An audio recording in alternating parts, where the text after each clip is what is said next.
नमस्कार। हम सभी पर महाराज जी का आशीर्वाद और बजरंगबली जी की कृपा सदैव बनी रहे। पूजा करने के तुरंत बाद कुछ ऐसे काम आप कर लेते हैं जिन कामों को आपको नहीं करना चाहिए। इनसे पूजा का फल आपको नहीं प्राप्त होता है और कई बार आपकी जो पूजा की ऊर्जा होती है वो आपके शरीर से अलग हो जाती है, वो आपके शरीर में समाहित ही नहीं होती। और जब तक वो ऊर्जा आपके शरीर में समाहित नहीं होगी तब तक आपकी पूजा करने का कोई भी फल आपको प्राप्त नहीं होगा। पूजा जब आप करते हैं तो असीम ऊर्जा आपके आसपास रहती है। मंत्र जब आप करते हैं तो असीम ऊर्जा आपके आसपास, आपके शरीर के पास, आपकी माला में होती है, आपके आसन में भी होती है और यहाँ तक कि आप जो वस्त्र पहनकर पूजा करते हैं उसमें भी वही ऊर्जा रहती है। हाथों से हम पूजा करते हैं तो हमारे हाथों में भी सबसे ज़्यादा ऊर्जा होती है। अब आप सोचेंगे कि हाथ में सबसे ज़्यादा ऊर्जा कैसे रहती है? तो इसलिए क्योंकि हाथ से ही हम मंत्र जाप करते हैं, हाथ से ही हम भोग लगाते हैं, आरती करते हैं, तो इसलिए हाथों में सबसे ज़्यादा ऊर्जा होती है।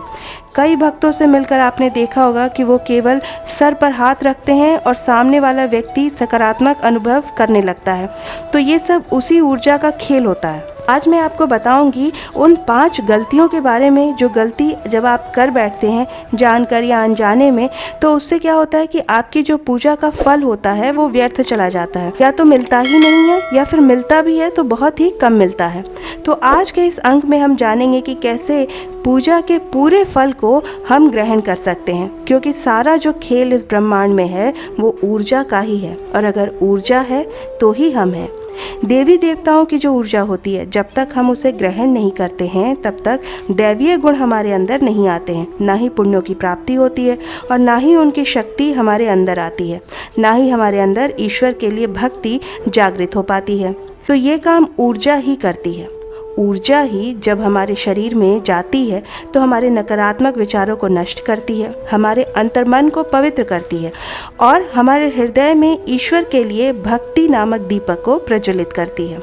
और वो ऊर्जा हमारे शरीर में आध्यात्मिक गुण भी जागृत करती है, हमारा ऑरा मजबूत करती है और हमें परमात्मा से जोड़ती है। तो उस ऊर्जा को जब आप व्यर्थ कर देते हैं तो कहाँ से आपको अनुभव होंगे, कहाँ से अंतःकरण शुद्ध होगा, कहाँ से सकारात्मक ऊर्जा से आप भरपूर होंगे, कहाँ से आप ईश्वर से संपर्क में रहेंगे और कैसे ईश्वर से आपका जुड़ाव हो पाएगा। तो इसलिए चलिए जानते हैं कि कौन सी वो गलतियां हैं जो हमें नहीं करनी चाहिए। तो जो सबसे पहली गलती है वो यही है कि यदि आप मंत्र जप करते हैं, पूजा करते हैं, आरती करते हैं, भोग लगाते हैं, तो पूजा करने के तुरंत बाद आपको अपना आसन नहीं छोड़ना चाहिए। कुछ देर, मान लीजिए जैसे 5 मिनट तक के लिए आप वहीं बैठे रहिए। उतनी देर आप भजन कर लीजिए या विनती कर लीजिए, नाम कीर्तन या नाम जप कर लीजिए, पर तुरंत आसन को मत छोड़िए। विशेष करके मंत्रोच्चारण के बाद तो बिल्कुल आसन तुरंत नहीं छोड़ना चाहिए। अब आप सोचेंगे ऐसा क्यों? तो ऐसा इसलिए क्योंकि देखिए, आप इस बात को ऐसे समझिए कि जब हम किसी गर्म तवे को अगर तुरंत चूल्हे पर से उतार कर उस पर पानी का छिड़काव कर दें तो क्या होगा? वो तवा, जो उसकी गर्म ऊर्जा होती है, वो तुरंत उसको छोड़ देती है और उसकी जो ऊर्जा है वो पानी सोख लेती है और तवा ठंडा पड़ जाता है। तो इसलिए पूजा करने के बाद हमारे शरीर के साथ भी ऐसा ही होता है। जब हम तुरंत आसन को छोड़ देते हैं तो वो जो ऊर्जा होती है वो हमारे अंदर से तुरंत निकल जाती है। हमें जो पूजा करने का जो फल है वो हम ग्रहण कर ही नहीं पाते, उस ऊर्जा को हम ग्रहण कर ही नहीं पाते। तो इसलिए पूजा करने के बाद आसन पर कुछ देर रुकिए, तुरंत मत छोड़िए। थोड़ा 5 मिनट रुककर और उसके बाद प्रभु के हाथ जोड़कर फिर आसन को छोड़िए। बिल्कुल उसी तरह दूसरी गलती हम क्या करते हैं? दूसरी गलती हम जो करते हैं वो ये है कि पूजा करने के तुरंत बाद हम हाथ धो लेते हैं। तो हमें पूजा करने के तुरंत बाद हाथ नहीं धोना चाहिए। मान लीजिए जैसे आपका धूप बत्ती से हाथ लग गया या दीपक से हाथ लग गया या दीपक की जो कालोस होती है वो हाथ में लग गई, तो कई लोग क्या करते हैं, भाग के जाते हैं, पूजा करने के तुरंत बाद जाकर हाथ धो लेते हैं। अब हाथ धोने से आपके हाथों की जो ऊर्जा है, सबसे ज़्यादा ऊर्जा तो हाथ में ही रहती है, वो आपके शरीर में जो ऊर्जा है वो सारी बह जाती है। अब आपने जो भी ऊर्जा अर्जित की है वो ऊर्जा तो बह गई। तो ये गलती आपको नहीं करनी है। तीसरी गलती है कि कभी भी पूजा करने के तुरंत बाद आपको नहाना नहीं है, ना ही आपको शौच के लिए जाना चाहिए। तुरंत बाद नहीं जाना चाहिए, थोड़ा रुक कर जा सकते हैं। ऐसा करने से आपके अंदर की जो ऊर्जा होती है वो बाथरूम के सहारे निकल जाती है। तो इस बात का भी आप विशेष ध्यान रखें। चौथी गलती जो हम करते हैं वो होती है कि पूजा करने के तुरंत बाद आपको किसी को भी अपशब्द नहीं कहना चाहिए या कोई श्राप या बद्दुआ नहीं देनी चाहिए, क्योंकि कई बार क्या होता है कि पूजा करने से या कुछ मंत्रोच्चारण करने के बाद हमारे अंदर आवेश आ जाता है, गुस्सा उत्पन्न हो जाता है, या फिर कई बार ऐसा हो जाता है कि पूजा करने के तुरंत बाद कोई घर में ही मान लीजिए ऐसी बात हो जाती है जिस पर आपका मूड खराब हो जाता है और आप किसी को कुछ बोल देते हैं, तो आप देखेंगे कि उस समय कही हुई बात आगे चलकर सत्य हो जाती है। इस बात का आप ध्यान रखें, क्योंकि पूजा में जो अर्जित ऊर्जा है ना, वही उस आपकी कही हुई बात को सच कर देती है। इसलिए बोला जाता है कि जब भी आप मंत्र जप करें, पूजा पाठ करें, साधना करें, ध्यान करें, तो उसके बाद किसी को अपशब्द ना बोलें, उल्टा सीधा ना बोलें, कोई गलत बात आप अपने मुंह से बिल्कुल नहीं निकालें, क्योंकि उस समय की कही हुई वो बात आपकी सत्य हो जाएगी और फिर बाद में आप पछताएंगे कि मैंने ऐसा क्यों कहा था। और फिर ये होता क्यों है? ऐसा होता है क्योंकि आपकी ऊर्जा की वजह से।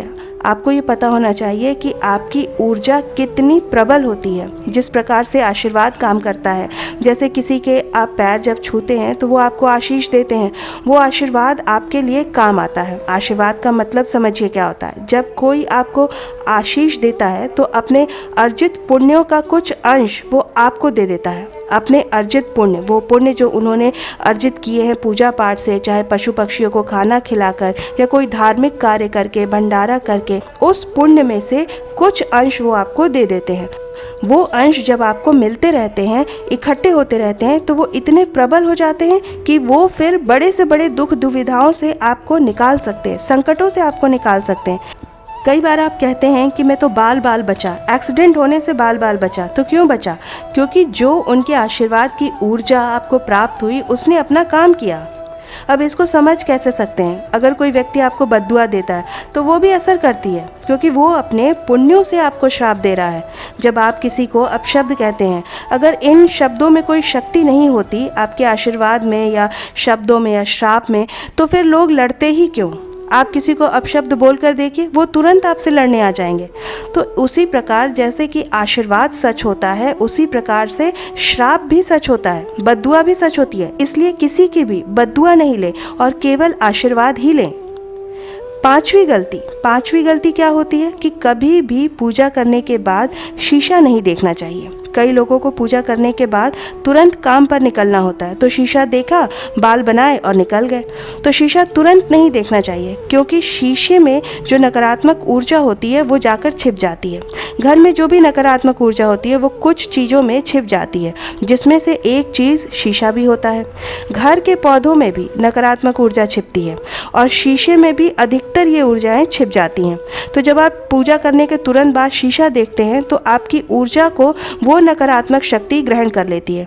तो ये बहुत ही सूक्ष्म बातें होती हैं और ज़्यादातर लोगों को पता नहीं होता है। तो आप इन बातों का ध्यान रखें, आपकी सारी पूजा पाठ सफल हो। आपकी मनोकामनाएं, जिस भी मनोकामना से आप अपनी पूजा कर रहे हैं, वो ईश्वर स्वीकार करें और महाराज जी की दया दृष्टि हम सभी पर बनी रहे। आशा करती हूँ कि आज का ये अंक आपकी साधना में और महाराज जी की भक्ति में सहायक सिद्ध होगा। इसी प्रार्थना के साथ मिलते हैं अगले अंक में। तब तक के लिए जय बाबा की। हरे राम राम राम हरे राम राम